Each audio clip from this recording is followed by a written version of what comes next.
금요일입니다. 우리 새벽 기도 신앙 고백 드림으로써 시작하겠습니다.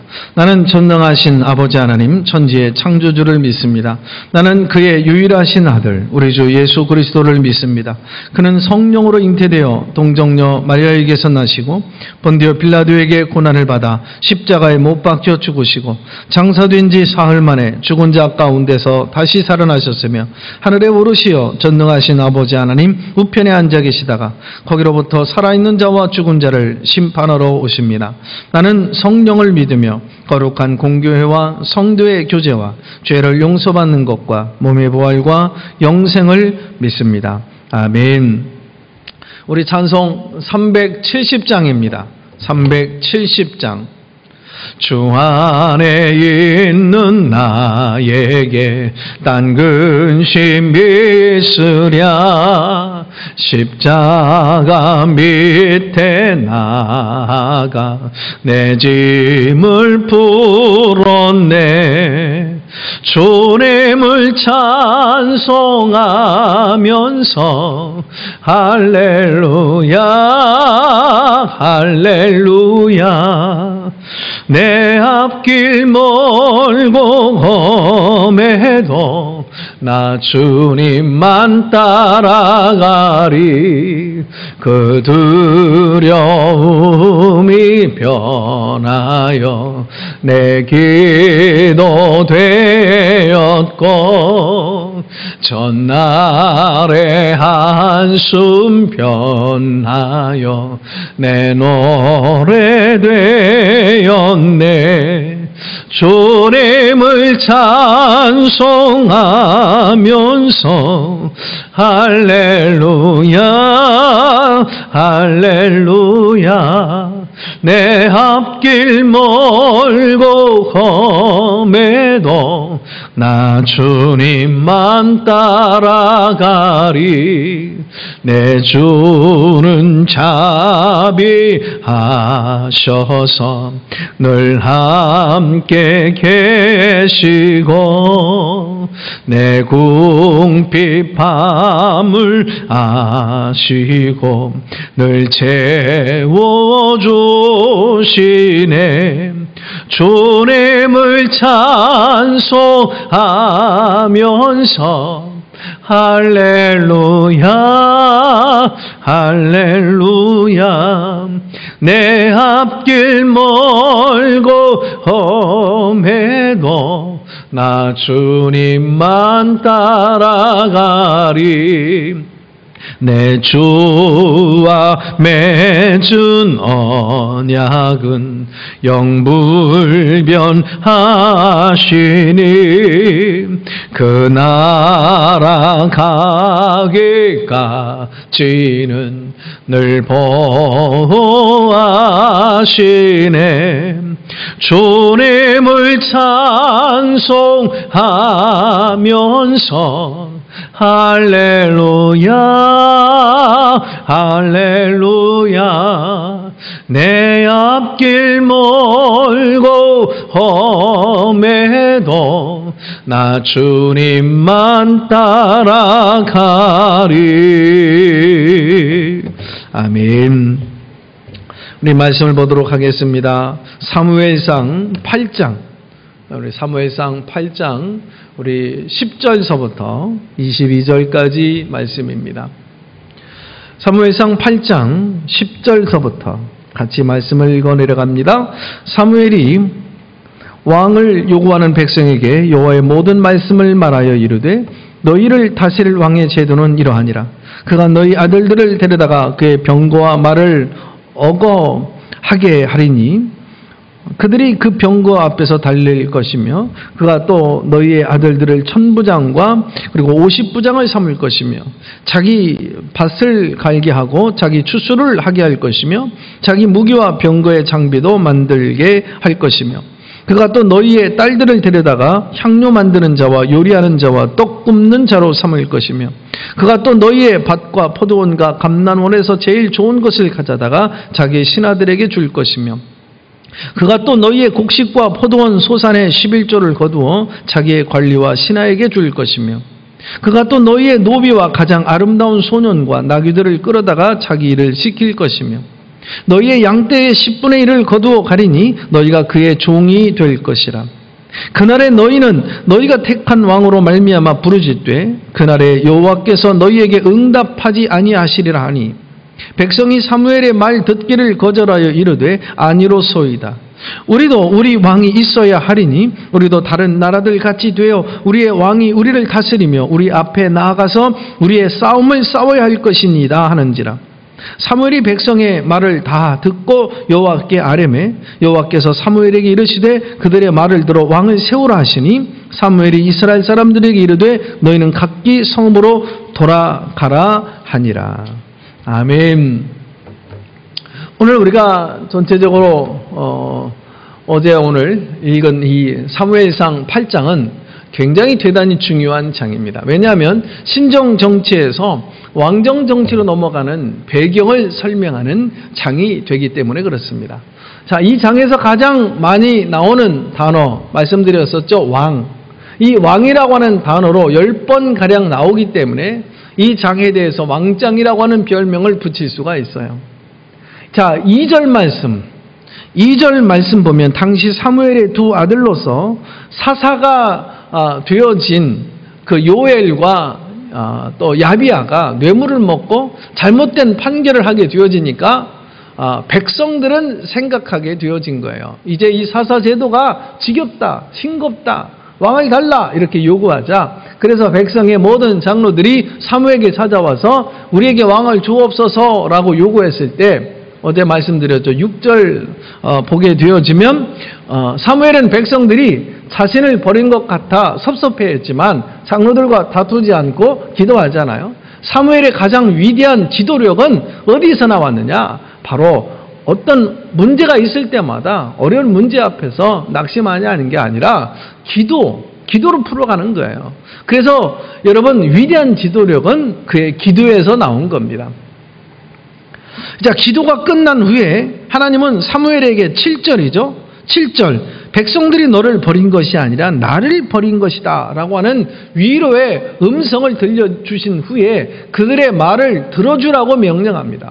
그리고 하나님은 한마디 더 붙여서 말씀하시죠. 왕을 세워달라고 하는 그들의 말을 들어주되 그들에게 왕의 제도의 그 실상만을 정확하게 알려줘라 라고 말합니다.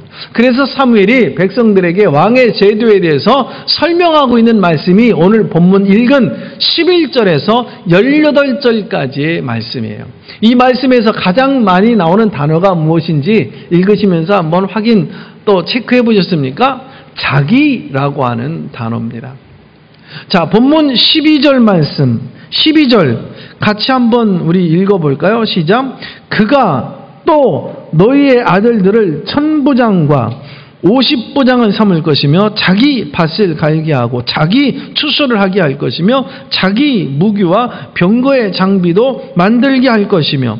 자, 그리고 이제 14절로 16절도 같이 읽어볼까요? 14절부터 그가 또 너희의 밭과 포도원과 감난원에서 제일 좋은 것을 가져다가 자기의 신하들에게 줄 것이며. 15절 그가 또 너희의 곡식과 포도원 소산의 11조를 거두어 자기의 관리와 신하들에게 줄 것이며 그가 또 너희의 노비와 가장 아름다운 소년과 나귀들을 끌어다가 자기 일을 시킬 것이며. 이 말씀의 전체 요점은 왕은 자기 중심주의로 나라를 이끌게 될 것이고 그저 백성들은 왕의 충실한 도구가 될 것이다, 이런 말입니다. 즉 왕이 나라를 이끌게 되면 너희는 자유인이 되는 게 아니라 노예가 될 것이다, 이런 말이에요. 그리고 그렇게 된 다음에 18절이에요. 18절에 보니까 후회해도 소용이 없을 것이다 라고 하는 그 말을 덧붙인 거예요. 그렇게 얘기했는데도 백성들은요, 이 사무엘의 충고를 거절하죠. 아닙니다. 이제 기도하는 지도자라는 말과 같은 그런 고리타분한 얘기는 이제 더 이상 듣기 싫습니다. 이제는 우리를 강력하게 이끌어주는 왕이 필요합니다. 우리도 이제 이웃의 다른 나라들처럼 왕을 주십시오. 그들은요, 사무엘과 같은 겸손한 지도자를 원한 것이 아니라 강력한 카리스마를 가진 지배자를 원한 거예요. 지도자는 자기를 부정하고 양을 위해서 자기를 기꺼이 희생하는데 지배자는 자기 영광만을 추구하고 양떼를 자기 도구화시키는 경우가 많습니다. 그럼에도 불구하고 사람들은요, 지배자를 카리스마가 있다고 해서 더 매력 있게 보는 경향이 있습니다. 사람들은 이상한 습성을 가지고 있어요. 그것은 바로 진정한 자유로부터 도피하려고 하는 습성입니다. 그래서 자율적으로 무엇을 하기보다는 타율적인 것을 더 원하고요, 앞에서 모범을 보이며 이끄는 이 목자보다는 뒤에서 채찍질 가지고 모는 목자를 더 원해요.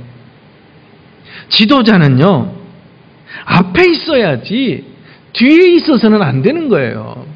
지도자는 앞에서 피리를 불고 이끄는 사람이 되어야지 뒤에서 휘슬을 불며 여기저기 몰아대는 사람이 되어져서는 안 됩니다. 그러나 참 이상하게도 성도들은 뒤에서 몰아대는 지도자가 더 지도력이 있는 것처럼 느껴요. 그러면 지도자들은 신앙에 모범을 보이기에 힘을 쏟기보다는 어떻게 성도들을 각종 프로그램으로 몰아갈까에 힘을 쏟게 되겠죠. 그래서 당연히 세상적이고 정치적인 모습이 나올 수밖에 없는 것입니다. 이런 의미에서 오늘날 교회가 타락하는 상당 부분의 책임은 여러분 목회자도 있지만 성도들에게도 있는 거예요. 성도들이 진실한 목회자보다 카리스마적 목회자를 더 찾고 진실한 교회보다 외형적인 교회를 더 찾는다면 교회와 지도자의 타락은 피할래야 피할 수가 없는 것입니다. 교회는 스타가 없어야 돼요. 교회는 스타가 없어야 건강한 교회입니다.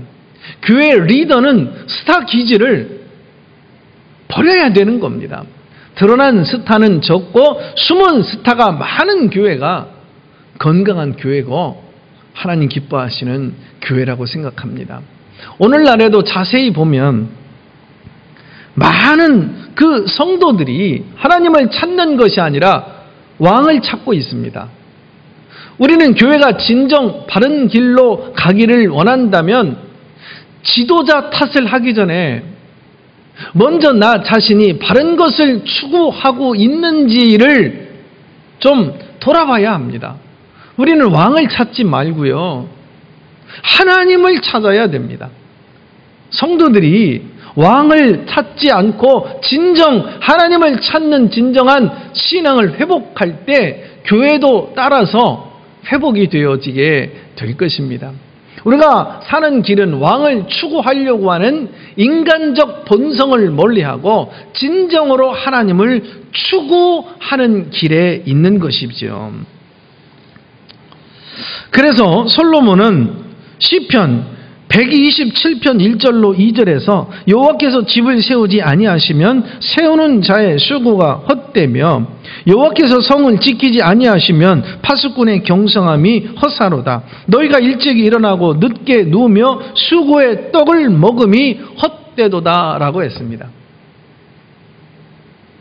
솔로몬은 대단히 성취욕을 가진 사람이었습니다. 특별히 솔로몬은 집을 많이 세웠잖아요. 7년 동안 무려 성전을 지었고 13년 동안 자기 왕궁을 지었잖아요. 그래서 그는 건축에 대해서 너무나도 잘 알고 있습니다. 솔로몬은 그 건축물들을 잘 보존하기 위해서 사중으로 성문을 세웠어요. 그러니까 웬만한 적들이 와서 공격하다가도 지쳐서 되리어 돌아갑니다.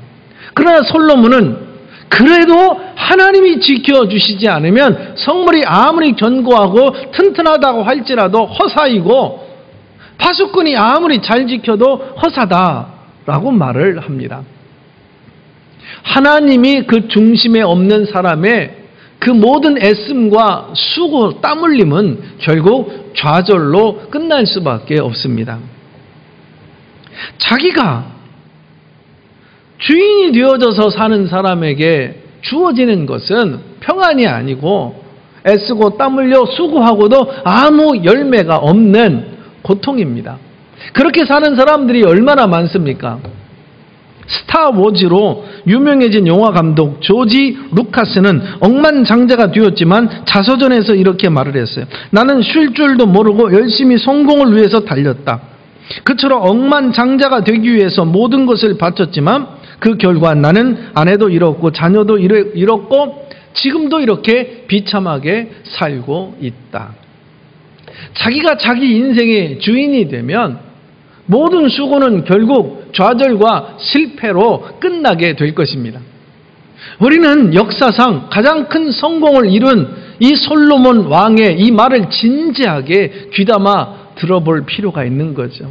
우리는 왕을 찾고 왕이 되려는 것이 아니라 오직 예수님을 나의 왕과 나의 주인 주님으로 삼고 주님 중심적 삶을 사는 것이 가장 성공적 삶을 사는 것이죠. 요새 뜨는 스타들이 있죠. TV를 틀면 계속해서 그분들이 나와서 팀워크로 해가지고 여러 프로그램을 해서 계속 나오는데 또 때로는 보다 보면 위로도 되고 그래요. 그런데 이런 스타들을 너무 부러워할 필요는 없습니다. 하루의 첫 시간을 기도로 시작하는 우리가 진짜 스타인 줄 알아야 됩니다. 어려운 상황 속에서 그들이 인생 다 역전을 이루고 큰 유명인이 되어졌지만 우리가 그런 사람들을 부러워하면서 사는 것이 아니라 우리가 정말 기도로 하루를 시작하는 진짜 여러분이 스타이고 하나님이 기뻐하시는 사람이에요. 사람들의 추앙을 받는 드러난 스타보다 하나님의 추인을 받는 그 숨겨진 스타가 나는 진짜 스타라고 봅니다. 저는 어려서부터 주님께 헌신하면서 참 이것이 행복한 신앙생활 아닌가 하고 교회 생활의 모든 것을 다 올인하고 투자하고 아니 지금은 돌아보니까 목사까지 되어졌습니다. 사람은 사랑의 대상, 헌신의 대상이 있어야 행복할 수 있는 존재로 창조되어진 겁니다. 내 마음은 가족과 사람을 사랑해야 행복하고 내 영혼은 주님과 교회를 사랑해야 행복합니다. 나의 애틋한 사랑이 담긴 교회 생활은 내 영혼을 행복하게 하는 비결이죠. 오늘날 사람들이 이렇게 약해진 이유는 자기 경험과 지식과 물질을 너무 의지하기 때문이고, 화려한 것만 좋아하고, 교회를 향한 애틋한 사랑과 헌신이 없기 때문이 아닌가 생각합니다.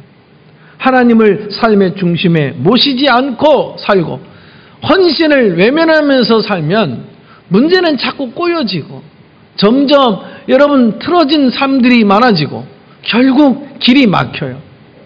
주님이 함께 계시지 않으면 아무리 잘 나가는 것 같아도 한순간에 무너져 내립니다. 우리는 오직 하나님을 믿는 믿음으로서 살아야 됩니다.